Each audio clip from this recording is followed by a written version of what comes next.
problems, as most would assume, have a reputation for making people smarter. Personally, I enjoy logic puzzles because they stimulate the parts of the brain that deal with logical deduction, and, which I think is a good help for people who are a few donuts short of a baker's dozen.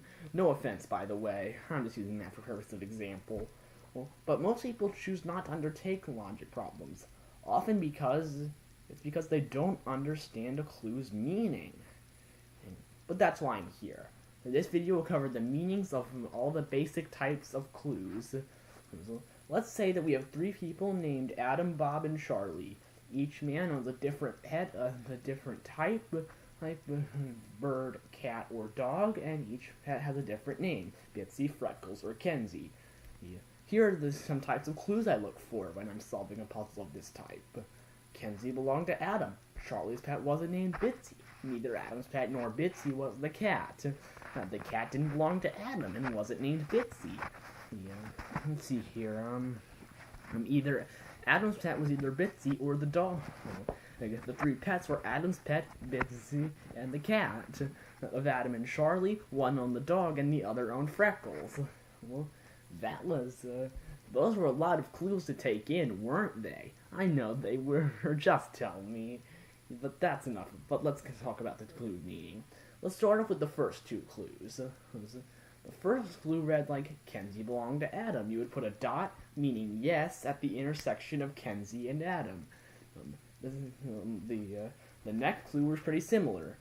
Charlie's pet wasn't named Bitsy, so put an X, which means no, at the intersection of Bitsy and Charlie.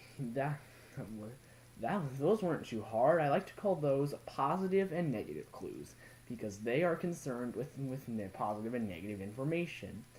But what about our next clues? The next two are going to be a bit more complicated. So neither Adam's pet nor Bitsy was the cat. You would put an X at the intersection of Adam and cat and Bitsy and cat. However, there's one relationship that is often missed. The usage of the words neither and nor indicates that Adam's pet and Bitsy are two different organisms. So make sure that you put an X in that spot too. But be careful. Make sure you do not confuse neither nor clues and double negative clues. A double negative clue would read something like, the cat didn't belong to Adam and wasn't named Bitsy. Here, there is not an implied relationship between Adam and Bitsy, apart from the fact, of course, that neither of them share a true relationship with the cat. So be sure that you do not put an X here. Solve for that later. I like to call those neither nor clues. It's because they contain the words neither and nor. Either or clues work in the same way.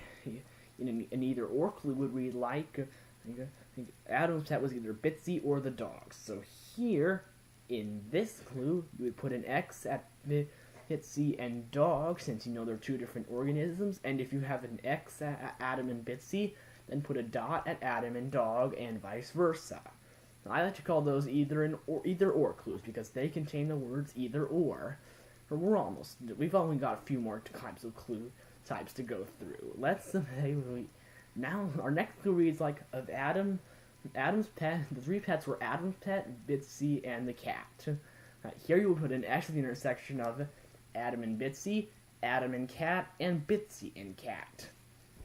Since you know that they're three different animals, I like to call these clues the 3, 4, 5 people word clues. Try saying that 5 minutes past. Wait, no, don't. I don't want you to waste your time. Time is money, yes, they say. One more clue type we need to go over. Of Adam and Charlie, one owned the dog and the other owned Freckles. You know that dog and Freckles are different, so put an X in that intersection. But that's not all. If you have an X at Adam and Freckles, put in a dot at Adam and dog, and vice versa. The same rule applies for Charlie. I like to call those the of A and B, one C and the other D. Try saying that holding onto your tongue. No, don't do that either. Please don't. You're gonna waste your time. But really, let's get that. There's one more clue type I need to go over. In clue puzzles where time is a factor, read the introduction. And if a clue reads, Adam arrived one day after the person with the cat. First, put an X at the intersection of Adam and cat, and also if you have then also put an X at Adam and the first day, an intersection of cat and the last day, because otherwise the clue will not fit and the puzzle solution may be wrong. Since we have time, let's go over a few additional hints. Be careful when interpreting negative information. And let's suppose 5 women are at a jewelry store getting their engagement rings cleaned, and each woman was engaged 8 months ago, 6, 8, 9, 10, or 12. If Sally was engaged 8 months ago and Jane was engaged 2 months after Sally, when did Jane say yes to her man? 6 or 10 months ago? Because Jane was engaged at an earlier date than Sally, as justified by this clue, and Jane was engaged 6 months ago. However, this trips up many solvers, so be careful. And in puzzles where time is a factor, be sure that you read the introduction.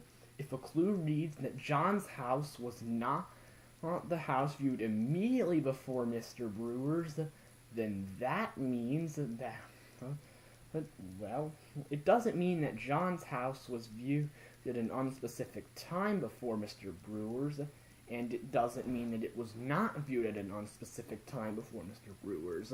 All it's saying is that John's house was not viewed immediately before Mr. Brewer's. I'd like to thank you all for watching, and goodbye.